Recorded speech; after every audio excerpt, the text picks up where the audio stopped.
signature pick. Beyond that, the Syndra is the same thing that Splyce banned in their first game, and Pantheon, Qiyana are very close to being permabanned at this Play-in World Championship. Yeah, and the interesting is they're going to ban away the Xayah, of course, something that Kobbe had a lot of success on the last time these two teams went toe-to-toe, maybe wanting to limit that get-out-of-jail-free card in the form of the Featherstorm, but it does leave him a priority on the remaining top-tier AD pick. I love it. Hey!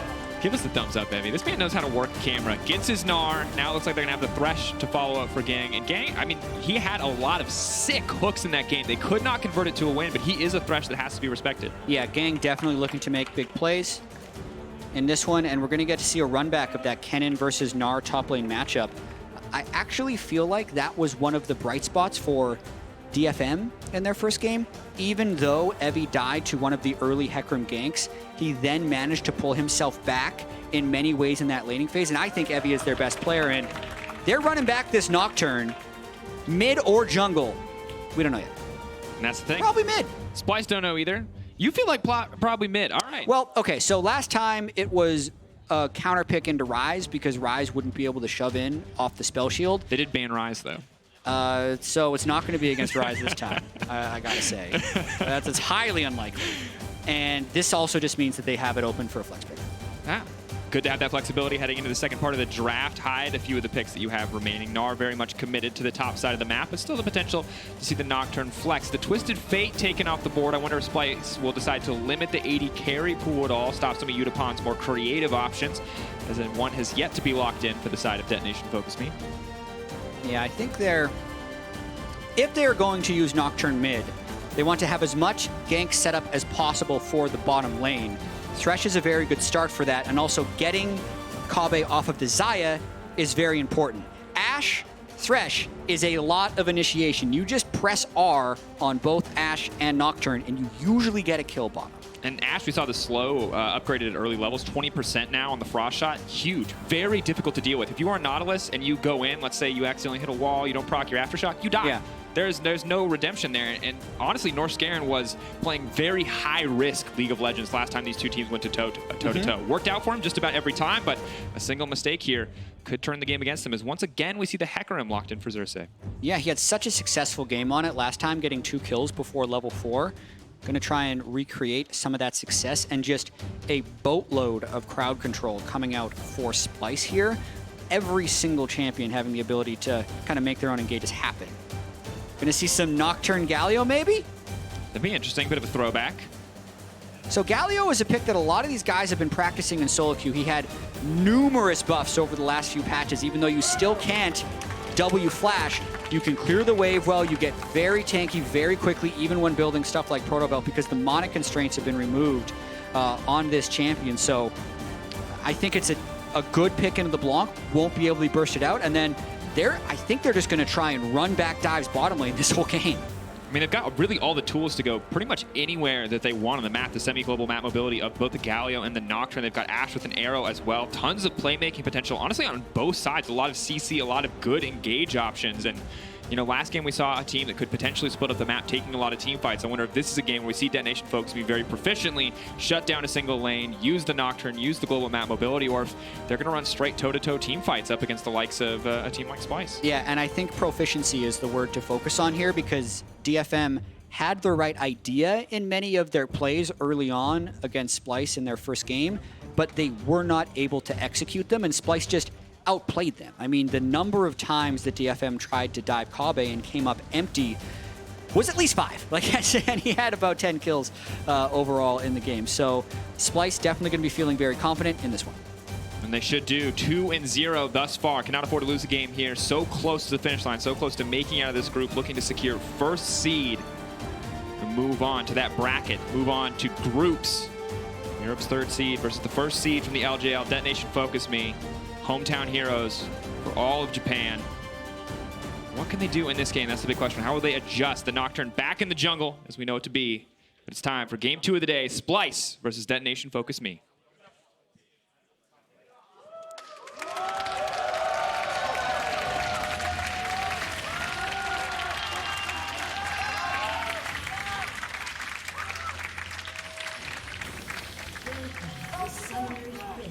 Yeah, we'll always have to wonder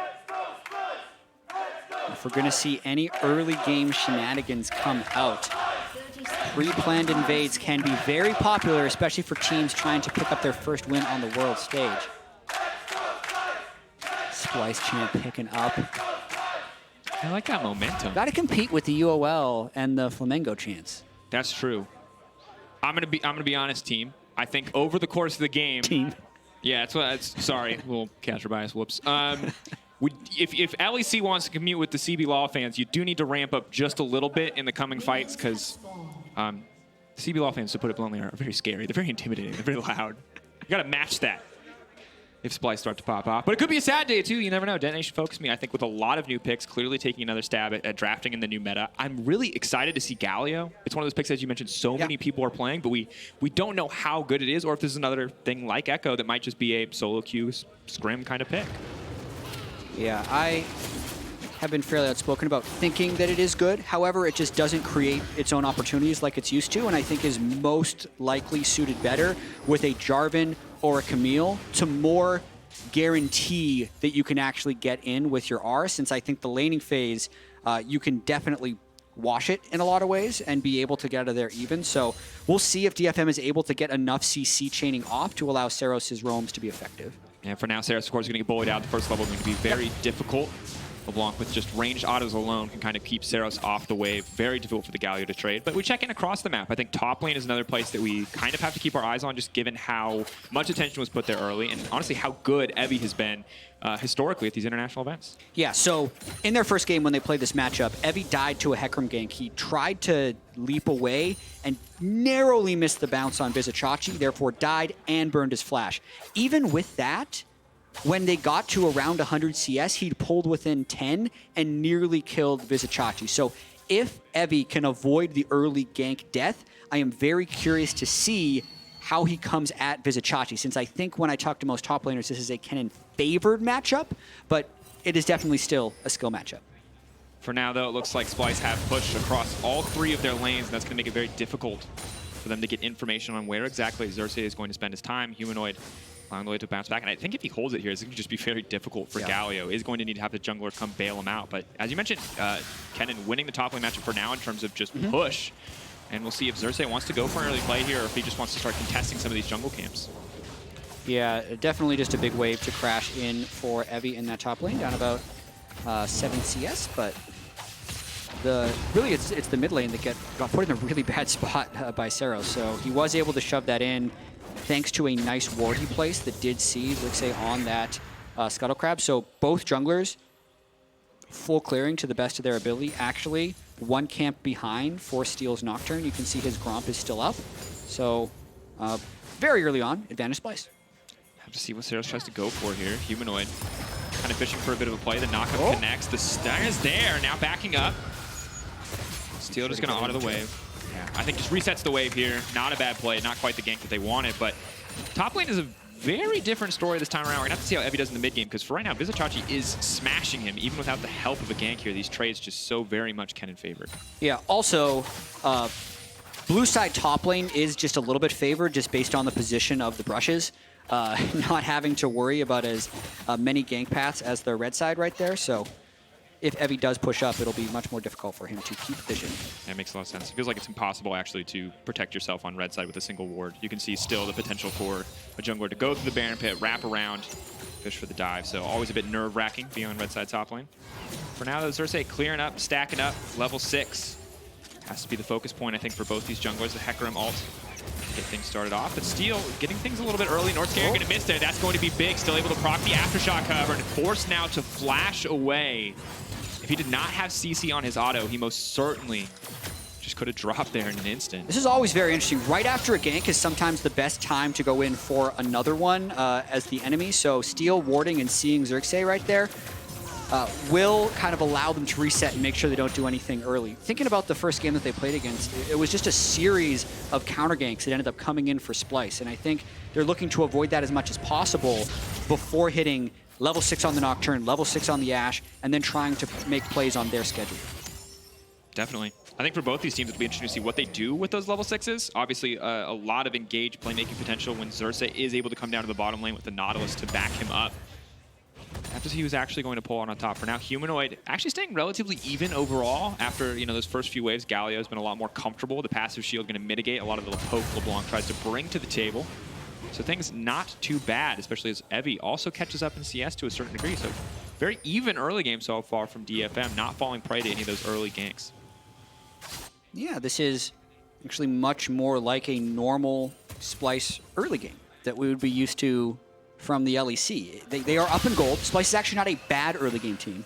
They're just an inactive early game team in a lot of ways. They focus on CS and objectives for the most part, and that's what we're seeing here. Yes, it is close, but they're narrowly winning basically every role in CS. Yeah. Vizicsacsi, though, now might just try to fish for the play, but he's going to force the hop out from Evi. And you can see, I mean, the Revolver just makes those trades a little bit more irritating than Gnar, kind of some pseudo-sustain built in on the transform, but the second he transforms, he's basically just food for the Kennen. It's too easy to harass him out. And honestly, I'm just glad to see Vizicsacsi moving towards this AP Kennen. It's been one of his strongest picks in pinch kind of team fight scenarios. And when you're fighting against a Galio, someone who wants to be in the midst of those fights, it feels nice that Splyce have a solid answer. Yeah, it's great counter-engage for someone trying to jump into your team to just come into the waiting arms of a Kennen who can actually Zhonya's the Galio ultimate and then immediately stun him when he does land. So in team fights, you can definitely see that counter pick. And the thing that I'm trying to track right now is the deep wards from Splyce. You can see one around right where Nocturne is. He's walking over that ward multiple times if you look at the minimap. So that lets Splyce know very clearly Nocturne 6, Nocturne moving bottom lane. So if Splyce is on their game, they're going to be in place for counter gank or be able to play safe. And you see Xerxe is here already. Has the Conqueror. No challenging smite, but a chilling smite there. And in theory, they've got enough back away. Oh, that's bad timing. Here. That is not all you need. He's just going to start getting deleted. The Aftershock, not enough resistance just to keep him alive. Big fumble from the side of Splyce. They saw him walk over the ward. They saw Galio go down into the river. I think that is a big misplay by Splyce to let that gank work, but it is also exactly what DFM want to have happen with their first Nocturne ultimate. And you have to wonder what the communication is like there. Maybe Norskeren says, hey, if we engage before level 6, we don't have to worry about Ashe Arrow. We have our jungler here already. We can get something, but he's just not in a good spot. Yeah. Just perfect Thresh hook once again. Even with Hecarim there, Galio is in river, so a 4v3 would also be lost. That's a situation where you have to let the wave crash, and Norskeren not respecting it. And Mountain Drake now drops to the side of Detonation Focus Me. And Humanoid at this point not really able to harass out either in the mid lane. Is able to keep the pressure up, however, but can't really do anything with it, sadly. Gnar is under his tower, so unless they're willing to start pushing for a few more dives, it's only going to be vision control laid down here by the LeBlanc. Yeah, and so far as well in the top lane, Vizicsacsi doing work against Evi, winning the lane by basically more than he won in the previous game when he had the gank assistance from Xerxe. So running it back has been advantage Chachi. And I like to see Chachi ramping up. Obviously was a big question mark for the team. You know, was kind of just the gangplank bot in a lot of their final games. So good to see him start to scale up, getting a bit more comfort picks under his belt. Yeah, also been a player for so long in the EULCS or LEC, finally getting his chance on the world stage so far. Still undefeated. Yeah, I mean, Vizicsacsi's doing well. Unicorns of Love are doing well. It feels just weird how things line up sometimes. Yeah, Clutch is doing... Wait, what was that? What I'm not gonna finish that sentence. No. Clutch is doing. Yeah. And Jatt, you're Drakos. not an LEC caster. No. Which is a shame. We'd love to have. But this is not the time to poach.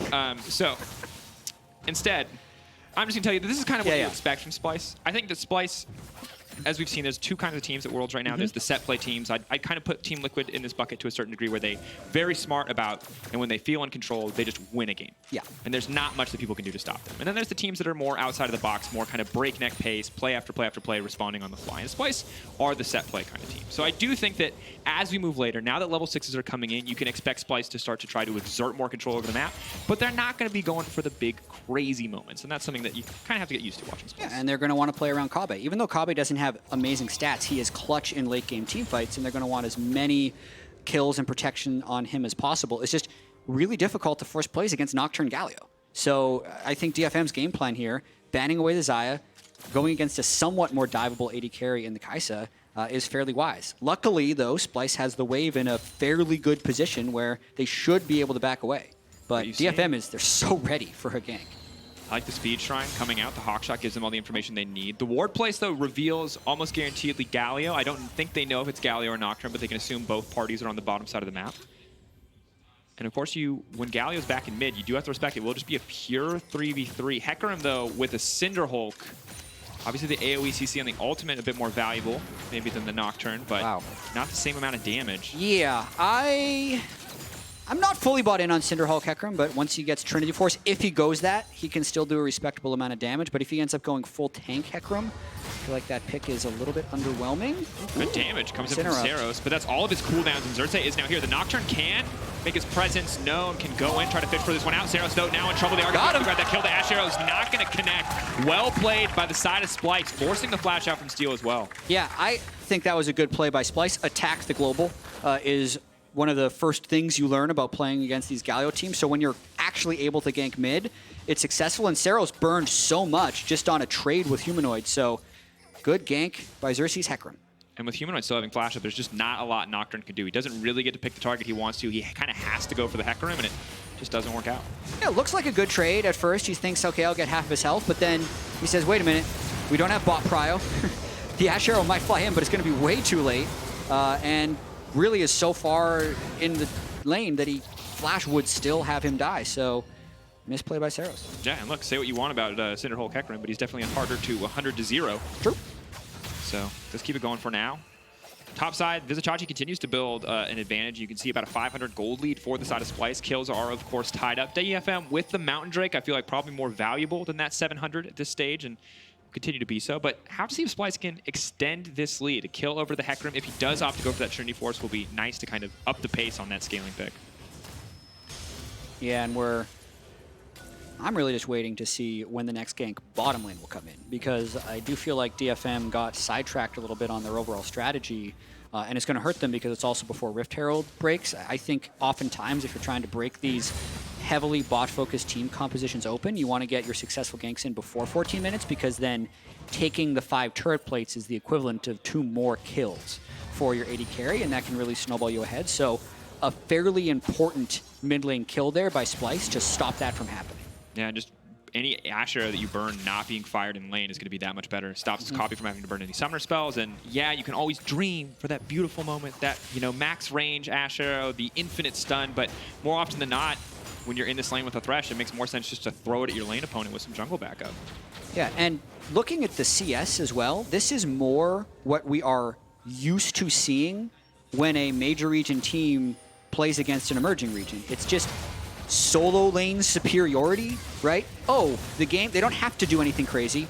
Their laning skill would just be better. And then when we eventually do team fight, they'll already be at that tilted advantage that they're going to be able to win. So that's kind of what Splyce is doing here. It is actually what they, as you mentioned many times, has done in the LEC. True. But that's absolutely the right strategy to play against DFM. Well, and just minimizing the amount of variables in any given game. Yeah. Playing it out slow and steady, not taking crazy risks against a team like DFM, I think makes a lot of sense. And now, I was talking earlier, it was, 300, 400, 700, the gold lead slowly ramping up. Now 1,000 in favor of Splyce, built very much off of individual leads. 138 to 115, 134 to the 100 in mid lane.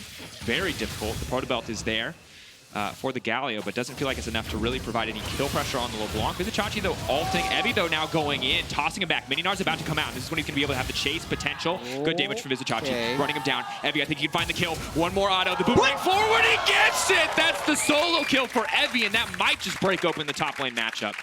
He does have to recall out of respect for Hecarim since they don't have vision on him, but that does prompt them confidence to go for this Drake, knowing Evi could teleport in if Splyce contests. 19 seconds on Vizicsacsi. They're now going to go to the Nocturne immediately to the backside. Here comes the Galio. Steel setting it up with the Hourglass as well. Steel now locked up, though. Kobbe goes right back in and tries to find him, but Xerxe is here as well. A lot of CC, but Yutapon now starting to chase. Norskeren will not be able to make it out of this one. End of the day, DFM still have to set up Humanoid. Is he going to try to redeem this one for him? Heavy gets lower and lower. Evi Gnar coming in. The Ignite is there, but they're not going to be able to find the follow-up. Ignite, well, let's at least stop the second Mountain Drake. I think that is the good news. Yeah, it's enough damage to push them off Drake, but I really love the play there by DFM. Immediately starting the objective off of Evi's advantage, trying to take a small advantage and turn it into a big one. Darkness comes in, flank TP starts the instant he's there. However, Steel does take a lot of damage in the process, and unfortunately, Kobbe is actually able to weave in that W right around Ceros Galio, which allows them to make this a 2-for-1. And then Humanoid, even though he's late to the play, does enough damage to prevent the Drake from being taken. And just a very close exchange overall. Could have swung into disaster for either side if a few things had gone differently. But on Kobbe to get out, staying even in this lane so far. We'll have the Q evolve too. The Hecarim Rain going to be doing a lot of damage in the fights to come. But Galio getting closer to level 11, reduced cooldown on the ult means even more plays than we're already seeing. Have to wait for that one, a very long cooldown. And Vizicsacsi actually shifting his attention to the bottom side, not the game around Rift Herald. Plates have already gone down, so instead the focus on the Mountain Drake here. Vizicsacsi willing to burn his TP and give up a bit of the CS in his own lane just to make sure his team can secure this objective. Yeah, and I think that's generally smart focus from Splyce. Playing around globals is all about windows of opportunity. Knowing that the Nocturne and Galio ultimate are down means DFM is actually unable to win a team fight, whereas Splyce with LeBlanc have higher windows of uptime with the low cooldown on the LeBlanc ultimate burst combos, so I like Splyce going for that play. I do too, and I think in Vizicsacsi's mind, as he went back, he didn't want to burn the TP because he thought he could get back in time, but giving it up, not going to be the worst thing either. A bit difficult at this stage for Evi to push too much further forward in the lane. You can see in the total gold, Humanoid Xerxe well ahead, but the gold is actually now starting to even out as Norskeren very far behind. Yeah, that's going to be real interesting to see how that progresses. So I've had a few discussions with other analysts about Nautilus and whether or not he counts as frontline. Because some people just call him like a dude who takes Aftershock and then dies. That was a Crumbs point when we were on the analyst test together. And in this game, I think that's what Norskeren is looking like he is going to be, since the Aftershock can be proc in any number of ways, and then he's just going to be full squish after that with how low his gold income is. However, the frontline can still be supplied by the Hecarim and the Kennen, who, by the way, is going full tank Hecarim from the looks of it. Which I don't necessarily love, but obviously the damage scale up on the Q on the Rampage plus the Conqueror means he is still somewhat of a threat, especially to tankier members like a Gnar, like a Galio, as the fights go on. Have to see how effective it is for him. But, I mean, overall, very, very even game. It felt like Splyce were slowly building a lead, but then a single play brings everything back. Mountain net for Mountain now at this stage, and it's just eyes on who is going to use their ultimates, who's going to use their map pressure next. Yeah, and we know how a DFM teamfight looks. It's darkness into an Ashe Arrow into potentially a teleport flank, but that's absolutely what DFM is going to be trying to do next. Steel, though, did use his stopwatch during that last engagement, so DFM have to be very crisp with that. Otherwise, Steel will just get bursted out by LeBlanc and Kobbe before the rest of this team arrives. Yeah, and it's interesting because it feels like Splyce are playing with even more respect than they would domestically. I mean, you look at the stats that they've had so far. LEC average, they built slow, you know, kind of these steady leads, 461 on average here. Yeah. Huge leads in the tournament thus far, but this game has been much, much slower. Yeah, and this could be a play coming in the lane as they're trying to roam with Nocturne. And yet, to point out about that last graphic we saw, that was Splyce's average in the LEC. And it goes to show how dominant they were in that first day, being a little bit more reserved in this one, but I also think it's because DFM is just playing much better. Their ganks have been well coordinated. They haven't just thrown themselves in between turrets and had Splyce pick up kills afterwards. Even the restraint we just saw in that top lane play, having Steel not ult in, waiting until they find the right opportunity. And as well, it's just you have a Galio now in the mid lane and Nocturne in the jungle, so you don't feel like you're as constrained to snowballing the Nocturne in the early game. Yeah, it's always good for Galio to have a lead, but can still make big plays in the mid to late game. Has great teamfight utility, and now looks like an uncontested Herald, of course, right before the Baron is going to spawn. So you're not going to get plates off this, but you can use it as a pressure point on the map. Yeah, I mean, if they use this to break mid, that completely opens up the Galio Nocturne, because at this point in the game, DFM is going to want to camp Thresh, Ashe mid lane. They're going to want to move Gnar and Galio to the side lanes, and then Nocturne will be able to create a a map advantage wherever he decides to ult in. So DFM actually just setting up the way they should. It's going to make it that much harder for a player like Vizicsacsi, who has been winning at least in CS in this lane, obviously went down in the 1v1, to go for any aggressive trades, because you never know if the Nocturne's going to come in. It's going to be, I mean, very similar to that Rengar pick, really good at punishing anyone who tries to 1-3-1, whether that's Humanoid, whether that's Vizicsacsi. And I mean, Xerxe has the Ghost, but he's going to be trying to outrun a Nocturne ult if he's going to come save these plays. Yeah, and what's interesting here is actually DFM isn't going with the strategy of camping Ashe and Thresh mid lane, which I think is a mistake here because they want to be able to have that pick potential to break mid and eventually take Baron. I think it's very rare you see an AD carry support duo down bottom lane 20.5 minutes into the game.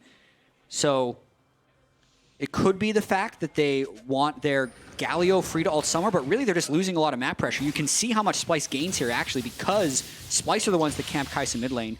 LeBlanc had a 1v2 that was unable to be punished, by the way. That's why you don't see AD carry support in side lanes that often, because very rarely they can't do anything against a solo laner at this level, and the map pressure is actually gone from DFM.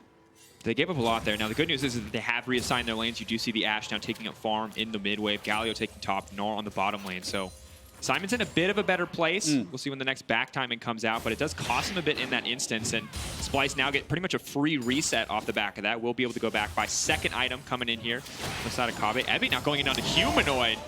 Gnar playing the aggressor onto the LeBlanc, not something I'm too used to seeing. Yeah, the benefit for Evi here is that he laned against a magic damage champion, and now he can swap into a magic damage champion. So I think he's going Frozen Mallet after this and is actually going to be looking to kill either the Kennen or the LeBlanc if he sees him in the side. And here's the good news. Kaisa does a lot of magic damage. Hecarim is doesn't do damage. Yeah, doesn't do damage. He's building full tank. So itemization is just very easy for Evi at this point in the game. But I think DFM's going to fight this. Splyce is taking a risk engaging. Ultimate comes out. I set on Kobbe. They're focused in. Vizicsacsi trying to interrupt the engage here. He's going to stop the Galio from coming out, but Steel is still doing a lot of damage. Ceros now stepping in to flash in the Ignite. That's going to be it. That's everything that they need. Kobbe taken down by Evi. Evi Gnar now coming in, but in the meantime, the rest of the team is getting picked apart. It's an incredibly split fight. Yutapon still alive for now. Oh, hook comes out. Yutapon flashing away, trying to live. Not quite able to get it. Ceros, who's fishing for the kill. Humanoid tries to sidestep, but now the killing spree comes in for Ceros. Vizicsacsi just has to turn tail and run. This game is so close. That fight could have swung heavily in either direction, but there were close kills going to both DFM and then Splyce to make it a close 2v2. But because DFM did pick up the second kill and Evi did push Norskeren off down in the bot side, they'll get the Infernal Drake. And it's just an altless Kennen. You've got Xerxe up now, but it's just not enough. They're now shifting their attention to the top side to try to get vision in response with the Infernal and the Mountain now there for Detonation Focus Me in the fights to come. Yeah, watch Kobbe, because the success or failure of killing him in every fight is probably going to determine the game. So Kennen is not there to protect him. The fight is split up, which means they can kind of dive through with impunity. Look how low Steel was as he was auto-attacking Kobbe. If Vizicsacsi is grouped there, he actually just kills the Nocturne, and then Splyce can fight front to back after that. But when they're split up like that, especially as this game goes later, DFM stacks a little bit of MR. They'll be able to handle Kennen and LeBlanc's sustained DPS because it will be low, and it's really just Kobbe that DFM need to kill and who Splyce need to protect. You just have such tanky laners. You can obviously see Ceros going for the Zhonya's just for the kind of the active effect there. A little bit of armor is nice to have, but as if he's able to get something like a Banshee's Veil or even a more defensive item, we'll be able to weather the storm, and that makes these fights feel very impossible. Good news for Splyce, Vizicsacsi does cancel the Galio ult in that exchange, but now with the Herald in the mid lane, it just doesn't feel like Splyce can step up to fight here. The classic 23.5-minute Rift Herald. You know, gotta use it as something. Latest Rift Herald of Worlds thus far. That's an easy call. Almost the latest possible. Yeah, It's like 1950 something when Baron just like actually deletes it. You could technically place the Rift Herald after 24 minutes because it lasts 24 seconds in your inventory and I think 20 seconds on the ground. So if you killed it at 1955, waited until 2015, and then dropped it at 24:15, I think I've theory crafted the latest possible Rift Herald.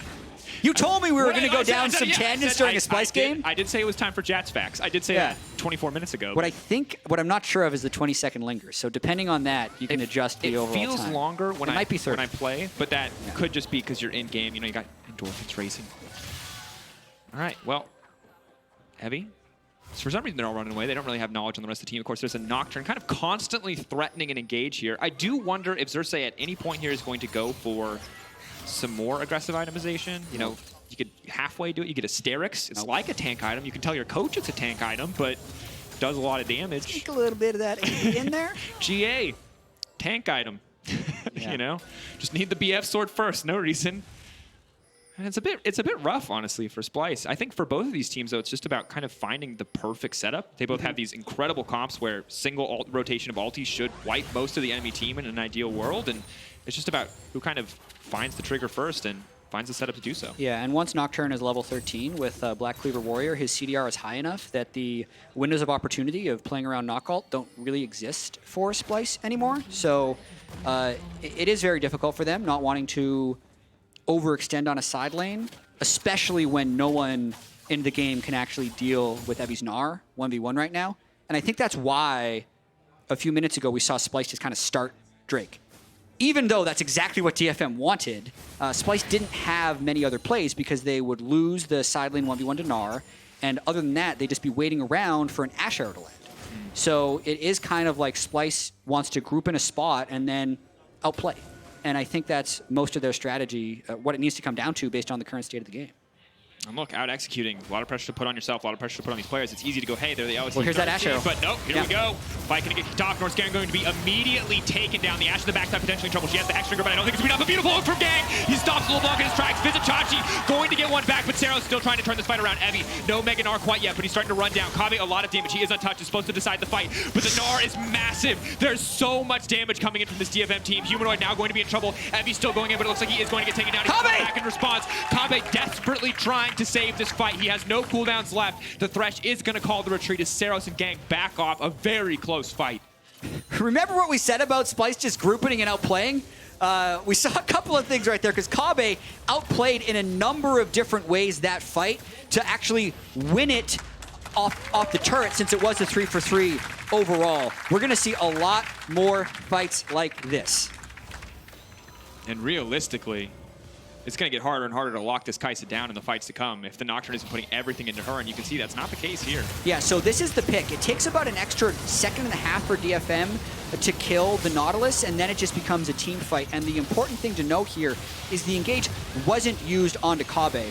Kobbe actually did get knocked up by the outside of that Galio ultimate, which was a small misplay, but then from here, just being able to get so much damage out while sitting at such a low health number, waiting in the brush on the side, stealthing back in, and then executing steal before healing up with Triumph, what looked like Triumph at least. A lot of fantastic individual moments there. You see the hook denying the LeBlanc access. You see Vizicsacsi ulting, which stops Nocturne from reactivating the ultimate to leap into the backside, knowing he will just get shredded on his way in. And Splyce now playing with a lot more confidence, trying to up the speed, up the pace of the game. Wants to go. The arrow goes in onto Vizicsacsi. They're going to try to delete the cannon before the cannon kicks off. He does not have ultimate. They are going to grab the dragon in the meantime, but Detonation, focus me, turn their sights on the Baron. Yeah. They know they have an advantage in the fight. With no Kennen ult and the Galio ult coming up soon, DFM could think about engaging. They did use so many ultimates, though. Without Ashe Arrow, a turn would be very difficult, but we know what they're at least going to try and do. The initiation is just actually fairly lacking. It's going to be Evi's flash and R ult if they get anything, if Splyce tries to come in. He's got the flash up. Mega being held off, rage management. Not something we talk about all the time. Good check. Humanoid steps in. Nice safety from LeBlanc, but now they're going to kick it off. Now they're going to get it started. Eyes on Kobbe and Norskeren to turn this one. Humanoid is focusing on the wave. He now knows that he has to go back. It's getting lower and lower. Body block comes in, hook connects, they're going to look for more. They manage to hit the hook. All right, play on the Kobbe, they are going to back off. The taunt is there, the follow-up is there, but Kobbe manages to get out. Evi knocks him into the wall. Can they kill Kobbe? The Kaisa, will she go down? No, she buys a few more seconds with the stopwatch. Can they take Kobbe out? No, Kobbe makes it out! The absolute madman, but it is not enough. They are still winning the fight. Xerxe refuses to die, but it's Humanoid on the backside. It does not matter. Evi with a monster play on the back of Gang's Thresh is going to be more than enough, and that's it! Point and click them down. The paranoia coming through. I don't know if we're done yet, though, Drakos, because Chachi is up with the Kennen ultimate, and those are some pretty low health bars by DFM. No flash, but Kobbe is here. They could try to go for it. I think they're giving it up. DFM's going to get Baron. DFM getting Baron. And is this going to be the second time today we see a major region upset? LJL coming in clutch in this fight. And the calls were loud. You could hear them in the studio. They're yelling to turn off because they're looking for Kobbe. Flash, Gnarl, like we talked about, really the only good way they can engage, but it is set up by Gang's Thresh, who has been on point this game. We haven't been calling it out, but he's landed multiple hooks in every winning team fight, and then basically as soon as it's off cooldown, Steel's able to pick off Humanoid, who was likely trying to hide to prevent the Baron later, gets punished. And incredible. I mean, the confidence to pull this one off, knowing when they needed to turn to pull off the Baron to win that fight. Very good from Detonation Focus being a very tense moment. And now they have the buff backing them up, and this is where things should be a bit easier. They have Gnar to just infinitely pressure the side lane with the Baron buff, see if Vizicsacsi wants to respond, but when push came to shove, we thought a very even fight in the mid lane. Splyce came out on top, Kobbe was able to grab a tower, and then a single pick kicks things off for Detonation Focus Me, and they get the Baron in the end. Yeah, but that single pick is going to be difficult to replicate and is incredibly key for DFM's teamfight success. The reason they could dive Kobbe in the manner that they did was because there was no Kennen ultimate to peel.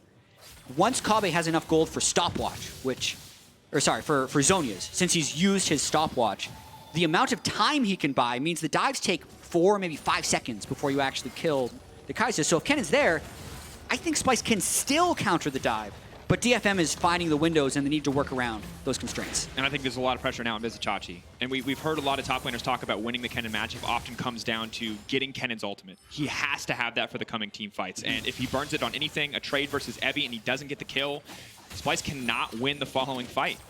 It's going to be very difficult for them to do so. And Jatt, my only other concern, as we look at the itemization, we talked about AP topside. Well, now you've got an AP bottom lane. It's hybrid damage, admittedly, coming in from the Kaisa, but itemization, as we get later, will just get easier for the side of DFM, and they're pushing in, looking to break open this inhib tower. It is interesting that DFM has chose double GA against a team with so much magic damage. They want the second life for that decisive team fight, but I think you could definitely call into question whether or not those should just be MR items, whether or not those should both be Maws, because it would still give them the adequate amount of AD, and it would give them more effective health. They just lose out on the revive. So we'll have to see if those GAs come into play. See what they build in the future, what they're going to opt for. Looks like Deathcap's going to come in from Ceros. He does not get the Lantern. That's less than ideal. Are they going to go into this fight, though? Ceros caught out. Taunt only going to connect on one. They're trying to pick him off. It's going to delay the fight for now. Well, getting the Nocturne and the Ashe ult out is very beneficial for Splyce, as there's only 30 seconds left on this Baron power play, and it makes it very unlikely that DFM will even come close to breaking the base. But they're actually going to try. So many people moved over for Evi that they could potentially break this mid-inhib. They're going to try to break the inhib, but if Splyce can find a fight here with the Kennen, they can get something done. But they're not going to take it. They're not going to take the risk. They know if they lose here, they'll just lose the entire game. They're going to back off and give up the inhibitor instead. 10 seconds left. They have another wave crashing topside. If someone overextends on the side of Splyce, this could be disastrous. Chachi has flash, teleport, and ultimate. They're going the flank right now. Pink's coming in. Where is he going to go? Chachi on the backside. Is he going to flash over the wall? But they're pulling back. They don't want to fight this. They've already burned the TP. They're happy with this one. But that's multiple people knocked up. Eyes on Vizicsacsi. He's not going to go in. He's holding. He's waiting. DFM slowly and steadily pushing forward, but they're all grouped up now. Here comes a massive ult, but no! Evi stops it in its tracks. Vizicsacsi is not able to get everything he wants. Kobbe still kicking off the fight in favor of Splyce. The GA now coming in, Steel trying to retreat. He will live. Vizicsacsi has gone down. A beautiful fight coming in from Detonation Focus. They're on Kobbe! Splyce has overstayed his welcome. Kobbe will get deleted in an instant, and that's not going to do it. Humanoid take it down. Detonation Focus Me have ripped through Splyce, and they might just end the game. Drakos, I think it's over. It's a full tank Hecarim without ultimate. He needs to try and kill these minions to get rid of the backdoor bonus. Pulling back. Xerxe is going to go down. He just wants to kill the wave. He's trying to just a cannon. He's going to kill it. The minion wave is gone. He's held the game for at least now. 30 seconds, 24 seconds on Kennen. There's not enough DFM time. is trying to get the super minions. I think they still win. Going to walk in. I cannot believe it. When it came down to execution, Detonation Focus Me came in clutch. They denied access to the fight for Vizicsacsi. Thrown into the wall, thrown out of the game. DFM find the win. DFM make a massive statement on day 3 of groups. 0-2, winless, last in the group, counted out. But we heard from them that they think their losses were on their own play in the first day of group stage, and if they are able to clean those things up, they will be able to win, and they prove it here. They pick a full crash bottom team composition. They play with patience against Splyce, a team who is not known to be proactive, and they pick their spots very carefully. Get enough picks, play off the advantages, and take down Splyce in 33 minutes. A stunning game. And the thing is that obviously LJL's had mixed performances in the past, but one thing that you can say about this team is that they are veterans of this stage. If any team should be able to play without fear on this stage, it is Detonation Focus Me. It is the LJL representatives. And a fantastic, I mean, Splyce just have to go back to the drawing board after that game. Outclassed in a slower game, a more controlled game, outmaneuvered around the map, and there's a lot of things I'm looking at right now. One of them is Evi, the man playing like an absolute monster, and next to him, Gang's Thresh. This Yeah. can't go through the draft again. Yeah, I definitely didn't like Xerxe's full tank build on Hecarim. I thought Norskeren got picked off too many times as things to point out for Splyce. But as far as DFM goes, Evi, who was my player to watch for DFM before this tournament, really showed up. The solo kill on Kennen, which just accelerated so many of those plays. Actually finding backline access through these chaotic team fights on Gnar and getting a Gnar ultimate on Kobbe in a very key moment. And thinking about just his playing stage overall, Drakos, coming into the day, we were saying, okay, well, we got like Splyce just dominating their through, and we got Damwon there through, and then the other groups, those are the crazy ones. You know, strong groups, weak groups, that's what we got. What do we say now? Every group's a crazy group. What do we say now? Because I don't know, Jack. I don't have the answers. We're casters. Anymore. We need something to say.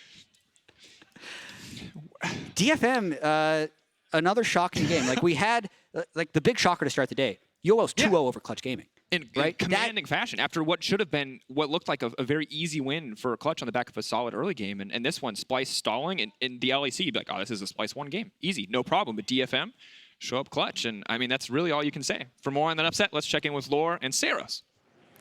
Thank you very much, guys. And thank you, Ceros, for joining me. Congrats on winning your first game, finally. What was different today compared to day one? Because you look like a totally different team today. そうですね、僕たち1、2戦負けてしまったんですけど、そのパフォーマンスを出し切れなかったんですよね。そのメンタルがちょっと弱いのか分かんないですけど、本番の時にスクリームでやってるようなことができなくて、なのでそこも今日はもうスクリームだからって言って試合に臨みましたね。So obviously we lost the first and second game. One of the things that we've changed is that we've told ourselves this is a scrim. This is a scrim game, so we just wanted to change things up.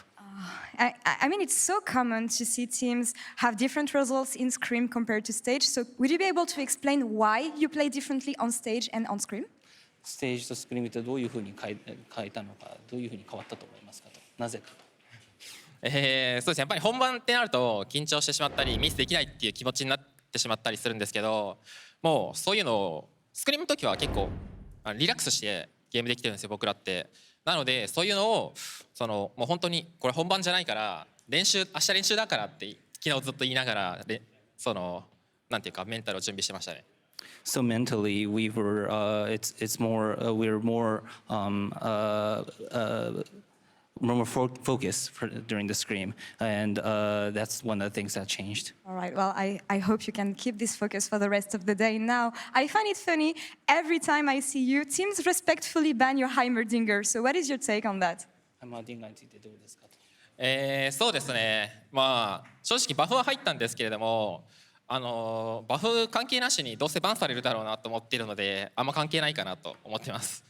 I knew that Heimerdinger was going to be banned anyway, so I wasn't really thinking much about it. All right, well, I still hope you will have an opportunity to play it before you do your last game. Now, you still have one last game to turn things around, actually. So, how do you think the rest of the day will play out for you? And do you think you will be able to find this mental state you were mentioning earlier? 残り1試合ですか、どうですかと。そうですね、このままの状態で臨めば絶対僕らは勝てると思ってるので、次も勝って、次のステージに進みたいですね。If we're able to keep this up, then we'll definitely be able to move on to the next stage. All right, well, I'll see you for the next interview then. Thank you very much for this interview, and thank you so much for the translation.